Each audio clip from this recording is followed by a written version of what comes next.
دوستو ایک بڑی خبر آ رہی ہے اورنگ آباد سے۔ امتیاز جلیل صاحب آپ دیکھ سکتے ہیں یہاں پر 95,000 ووٹ سے پیچھے چل رہے ہیں۔ یہ شام کے وقت کا منظر ہے، شام کے وقت 5:40 کا یہ ہے ویڈیو ہے۔ یہاں پر آپ دیکھ سکتے ہیں 95,000 سے امتیاز جلیل صاحب پیچھے ہے۔ امتیاز جلیل صاحب نے کہا کہ ان کے ہی لوگوں نے ان کو دھوکہ دیا ہے۔ آپ یہ پورا بیان سنیں، لاسٹ تک دیکھیں۔ اور خدا نہ کرے اگر ہمارے حق میں نہیں آتا ہے تو بھی ہمیں بڑا صبر کے ساتھ کام کرنا ہے اور یہ سمجھ کے چلنا ہے۔ دیکھیے کہ جس ایمان کے اوپر ہمیں یقین ہے، یہ سمجھنے کا کہ اللہ نے اگر یہاں پر ہمیں کچھ نتیجے نہیں دیے ہیں تو ہو سکتا ہے اس کے پیچھے کوئی ایک الگ مصلحت ہوگی، اوپر والے کی الگ چاہ ہوں گی اور اس سے بہتر کچھ کرنا چاہتا ہوگا اوپر والا، تو اس وجہ سے یہ ہوا ہے۔ تو اس بات کا یقین تو ہمیں ایمان کے ذریعے ملتا ہی ہے، اس کو پختہ رکھیے گا، اس کو زندہ رکھیے گا اس میں۔ لیکن ہاں ایک بات میں ضرور کہنا چاہوں گا، خدا نہ کرے اگر یہ رزلٹ ہمارے حق میں نہیں آتا ہے، میں کچھ لوگوں کا نام ضرور یہاں پر لینا چاہوں گا جن لوگوں نے ایڑی چوٹی کا زور لگا دیا مجھے ہرانے کے لیے۔ آگے ویڈیو میں امتیاز جلیل نے کچھ لوگوں کے نام لیے ہیں اور ان کے اوپر یہ ایلیگیشن لگایا ہے کہ ان لوگوں نے کڑی سازش رچی ہے امتیاز جلیل کو ہرانے کے لیے اور باضابطہ ایک نیوز پیپر شائع کر دیا۔ ٹیپو سلطان کو جن لوگوں نے ختم کیا تھا، ان کی سازش جو رچی گئی تھی، اس کے پیچھے میر صادق اور میر جعفر کو آج بھی لوگ یاد کرتے ہیں۔ تو ہمارے شہر میں بھی ایسے میر صادق اور میر جعفر موجود ہے۔ یہ بڑے افسوس کے ساتھ کہنا پڑتا ہے، جنہوں نے جب 44 سال کے بعد 40 سال کے بعد ہماری قیادت دوبارہ کھڑی ہوئی تو اسے کیسے ختم کیا جائے، یہی میر صادق اور میر جعفر کا کام ہے۔ اس میں ہار جاؤں گا تو اس کا مطلب یہ نہیں ہے کہ میں ختم ہو جاؤں گا، لیکن زندگی بھر تم اپنے دامن کے اوپر یہ داغ لے کر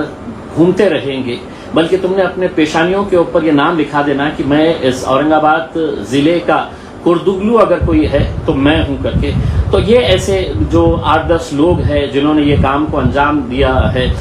جو الگ الگ طرح سے الگ الگ جگہ سے پیسہ لے کر آئے ہیں۔ شاید آپ کو یقین نہیں ہوگا، افسر خان نام کا جیسا ایک کرمنل شخص جس کی زندگی ہے تو جوا کھیلنے میں، جوا کھلانے میں، تھیٹر کے سامنے بلیک کرنے میں چلی گئی ہے، یہ اچھی طرح سے جانتا ہے، اور جس نے اسے ٹکٹ دیا ہے وہ بھی اچھی طرح سے جانتا ہے کہ یہ کبھی جیتنے والا نہیں ہے۔ لیکن مجھے ہرانے کے لیے اس میدان میں اتارا گیا تھا، اور یہ شخص نے، میں آپ کو پوری ذمہ داری کے ساتھ کہتا ہوں، اس نے بھاجپ سے بھی پیسے اٹھایا، اس نے چندرکانت کھیرے کے پاس سے بھی پیسے اٹھایا، اور خود اپنی پارٹی کے پاس سے بھی اسے کتنا ملا ہے نہیں ملا ہے پتہ نہیں ہے، لیکن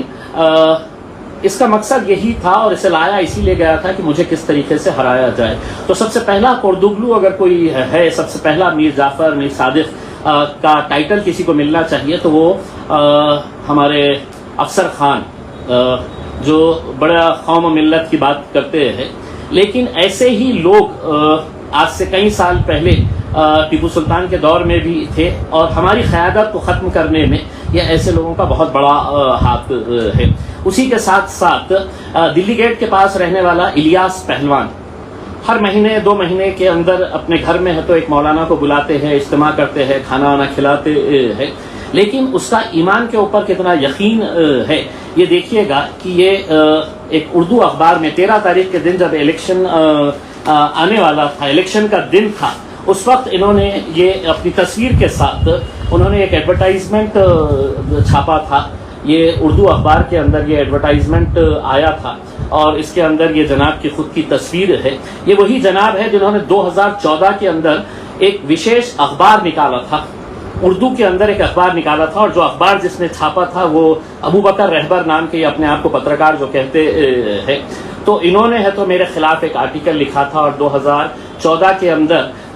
یہ اخبار راتوں رات چھاپا گیا تھا۔ الیکشن کے ایک رات پہلے اسے بانٹنے کے لیے دیا گیا تھا، اور یہ کہا گیا تھا کہ امتیاز جلیل کو کیوں نہیں ووٹ دینا ہے۔ اب یہ صاحب جب اجتماع کرتے ہیں، اپنے گھر میں مولاناؤں کو بلاتے ہیں، تو ان کا خود کا ایمان کتنا کمزور ہے آپ اس ایڈورٹائزمنٹ کے ذریعے دیکھیے گا۔ انہوں نے لکھا ہے یہ چناؤ زندگی اور موت کا چناؤ ہے، یہ ان کی ہیڈ لائن ہے۔ انہوں نے ایڈورٹائزمنٹ جو دیا ہے اس کے اوپر لکھا ہے یہ چناؤ زندگی اور موت کا چناؤ ہے۔ الیاس پہلوان سن اب اچھی طریقے سے، تیرا یقین ہوگا کہ تیری زندگی اور موت کا فیصلہ بھارتیہ جنتا پارٹی، نریندر مودی یا چندرکانت کھیرے کر سکتا ہے کر کے، لیکن میرا موت کا میری زندگی کا فیصلہ جو ہے وہ میرا رب کرتا ہے، اور اگر تیرا ایمان اتنا کمزور ہے تو دوبارہ اپنے گھر کے اندر وہ محفل سجانا نہیں جہاں پر تو مولاناؤں کو بلا کر وہاں پر ان کی اجتماع لیتا ہے، دین حدیث کی باتیں کرتا ہے اور وہاں پر لوگوں کو کھانا وانا کھلاتا ہے۔ کوئی مولانا جب تیرے پاس آئے تو پوچھنا ان سے کہ میری زندگی اور موت کا فیصلہ نریندر مودی کرے گا، چندرکانت کھیرے کرے گا، دیویندر فڈنویس کرے گا، یوگی کرے گا، یا میرا رب کرے گا؟ اس نے اگر تیرا ایمان اور اس کے ساتھ جو اور کوردگلو جو بیٹھے ہوئے ہیں جنہوں نے اپنی تصویریں دی ہے، اس میں ایک لوٹا کارنجے کا یہ صالح حسن خان، اس کا پورا حساب کتاب جو ہے میں بتاؤں گا کہ یہ صاحب کے کیا کیا کاروبار ہے۔ تیسرا یہ ہے ظفر علی مرچنٹ، یہ عثمان آباد سے آ کے یہاں پہ جو پھڑپھڑا رہا ہے اور جس کے گھر کے اوپر کچھ پتھر پڑا تھا تو 10 منٹ کے اندر اس نے بول دیا تھا کہ یہ پتھر امتیاز جلیل نے مارا تھا، اور میں نے اس وقت بھی یہ کہا تھا کہ امتیاز جلیل تیرے گھر پہ پتھر مارنے کے لائق نہیں ہے۔ اس نے جس دن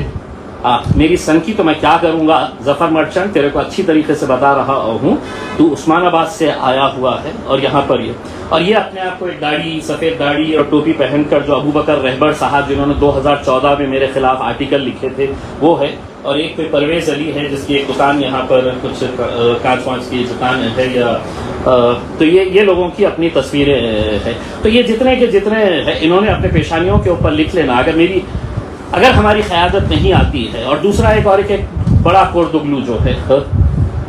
جس نے یہ اردو اخبار کے اندر اپنی تصویر کے ساتھ چھپایا ہے، شعیب ہاشمی، اور ایک بڑا ڈاکٹروں کا گروپ تیار کیا، اس کے بھائی نے تو ایک انڈیا الائنس کو کیسے جتانا چاہیے کر کے لوگوں کے ذہنوں کے اندر بات ڈالا، اور یہی بتا رہا تھا کہ ہمیں انڈیا الائنس کو جتانا ہے تو امتیاز جلیل کو یہاں سے ہرانا ہے کر کے۔ اب جو آنکڑے آ رہے ہیں میں بھی یہی کہتا تھا کہ سارے ہندوستان میں تم پوری سیٹیں جیت جاؤ، لیکن اورنگ آباد کی سیٹ سے تمہیں کیوں اتنی تکلیف ہے؟ دراصل یہ لوگ خود سیاست کے اندر آگے بڑھنا چاہتے ہیں، بڑھنا چاہیے، میری کوئی اس کے اندر کوئی مخالفت نہیں ہے۔